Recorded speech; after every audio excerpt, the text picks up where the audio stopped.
आणि आता बातम्या पाहूयात सविस्तर। राज्य सरकारच्या शिष्टमंडळानं मनोज जरांगे पाटील यांची रुग्णालयात जाऊन भेट घेतली। मराठा आरक्षणासंदर्भात सरकारनं केलेल्या कार्यवाहीची माहिती सरकारच्या वतीनं यावेळेला या दोन्ही मंत्र्यांनी दिली। सरकारनं 17 डिसेंबरपूर्वी माहिती द्यावी असं आवाहन जरांगे यांनी केलं होतं। या पार्श्वभूमीवर मंत्री गिरीश महाजन यांनी जरांगे पाटील यांची समजूत काढण्याचा प्रयत्न केला।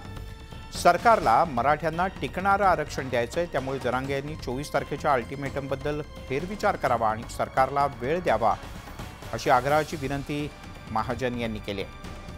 त्यासोबतच सरकारनं आरक्षणासाठी आतापर्यंत काय काम केलं याचा लेखाजोखा सुद्धा महाजन यांनी जरांगे यांच्यासमोर मांडला।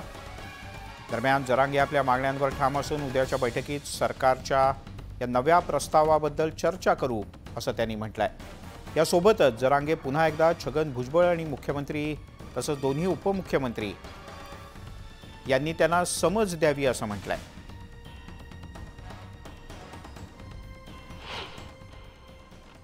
आतापर्यंत घेतले 3 महिने झाले, काय चूक केली आम्ही? तुमचे शब्द डावल मोडायचे नाही मराठा समाजानं आणि आमचे एक माणूस उचलायचा। आज सगळ्या लोकांना नोटिसा गेल्यात, याचा अर्थ काय धरायचा? आम्ही कशी चर्चा करायची भाऊ तुमच्याशी? आम्हाला वाटतं एकीकडून भाऊ येणार, मामा येणार, आता हे मार्ग निघल आणि तुम्ही याच्या दिवशीच नेमके असे प्रकार होते, म्हणजे याचे अर्थ बी काय काढायचे? झटपट तिकडे आणखी 24 तारखेपर्यंत वेळ तुमच्याकडे आहेच, आम्ही त्यात बदल नाही केला, फक्त आम्ही 17ला बैठक ठेवलेली। याचा अर्थ तुमचा 24चा वेळ आम्ही कपात नाही केलेला। आम्ही सामान्य लोक आहेत, सामान्य पोरत, आमच्याशी राजकीय डाव टाकायचा प्रयत्न नका करू म्हणा, तुम्हाला बळच दिलेलं आहे ते काहीतरी कांगडे घोंगडे रचून आहे भाऊ। एवढ्या मोठ्या उच्च दारिद्र्य 35 वर्ष अनुभव घेतला म्हणायचं आणि एका छोट्या जाती मराठ्यांच्या गोरगरिबांविषयी इतक्या खालच्या शब्दात आणि विषारी बोलायचं भाऊ, हे चांगलं नाहीये, हे चांगलं नाहीये शब्दप्रयोग। तो त्यांच्या तोंडात तो शब्दप्रयोगच शोभत नाही। महापुरुषांच्या पुढे जाती काढणं हे प्रयोगाने याने दूषित वातावरण होते। आम्ही त्यांना विनंती केली आहे, पण त्यांनी सांगितलं, आपण सगळं दाखवतात लाईव्ह आहे, आपण त्यांनी सांगितलं की मी या बाबतीमध्ये खूप समाधानी आहे, शासनाचं काम अतिशय योग्य पद्धतीने योग्य दिशेने त्या ठिकाणी चाललेलं आहे आणि म्हणून आम्ही ते सांगितलं की थोडा अजून वेळ लागला तरी चालेल, पण आम्हाला कायमस्वरूपी टिकणारं आरक्षण द्यायचं आहे।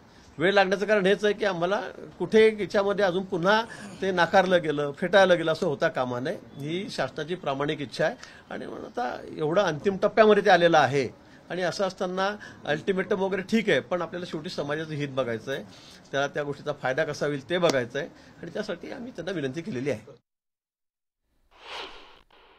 ते बोलणं म्हणजे तुम्हाला ही डॅमेज होऊ नये, तुम्ही बोलणं म्हणजे त्यांना डॅमेज होऊ नये। मग समाजात रोज जातो फडणवीस साहेब बोलत नाहीत याचा अर्थ फडणवीस साहेब सांगते काय, शिंदे साहेब बोलत नाही याचा शिंदे साहेब सांगते काय, पवार साहेब बोलत नाही याचा अर्थ अजितदादा पवार त्यांना मराठ्याच्या अंगावर घालतात का काय? सरळ अर्थ होतो। मग म्हणजे समाजात सामान्य समाजात समाज जायला काय लागत नाही। एक तर इकडून सरकार काम करतंय, नोंदी सापडायला लागले, इकडून हे याचा असा दान काय इकडून?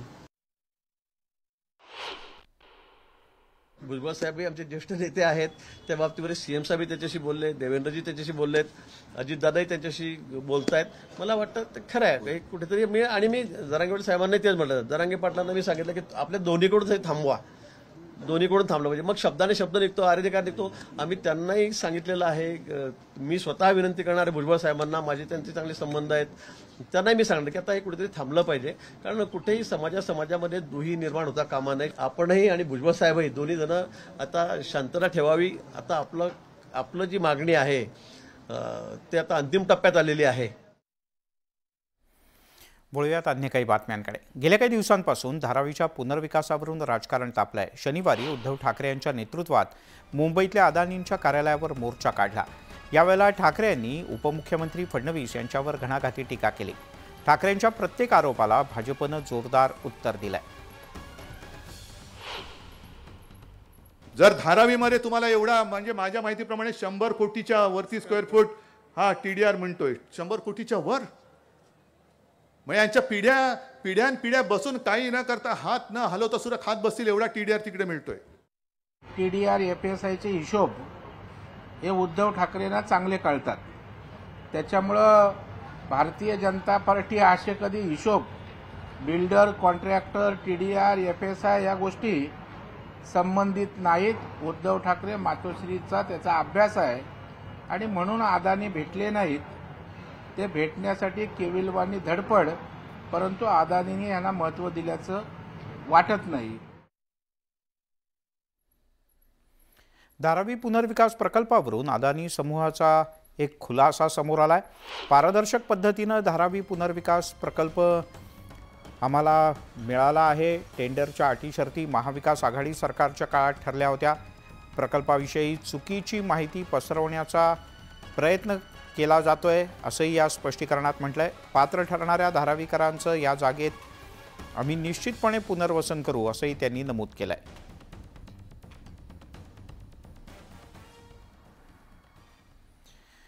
लोकसभेचे अध्यक्ष ओम बिर्ला यांनी निलंबित करण्यात आलेल्या खासदारांना एक पत्र लिहिलंय। या पत्रातून त्यांनी निलंबनाच्या कारवाईवर भाष्य केलंय।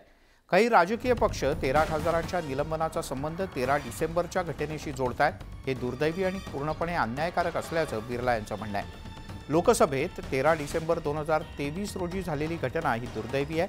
ही बाब सगळ्यांसाठी चिंतेची आहे। या घटनेवर सगळ्यांनी सामूहिकपणे चिंता व्यक्त केली होती।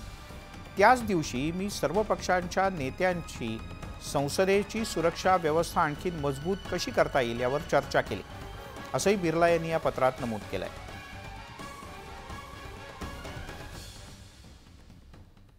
बुलेटिनमध्ये घेऊयात एक छोटासा ब्रेक। पाहत राहा प्राईम टाईम।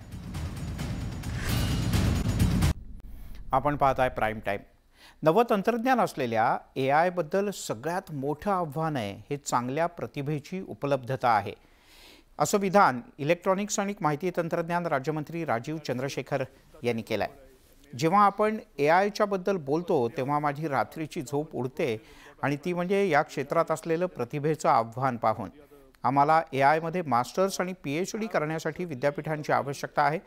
प्रगत चिप्सच्या कमतरतेमुळे AI कम्प्यूट पॉवरसाठी सध्याची जागतिक शर्यत असून सुद्धा ही समस्या लवकरच सोडवली जाईल असा विश्वासही त्यांनी व्यक्त केला। त्यासोबतच जानेवारीच्या सुरुवातीला पहिली जागतिक भारत AI समिट होईल असंही त्यांनी स्पष्ट केलंय। The semiconductor, the investments are huge. The capital investments are huge, as you know, and you know a fab costs you $7-8 billion, so it's not in the same ballpark. But like I said, the formula we have designed, we know clearly what is required to really make this a really competitive global standard ecosystem.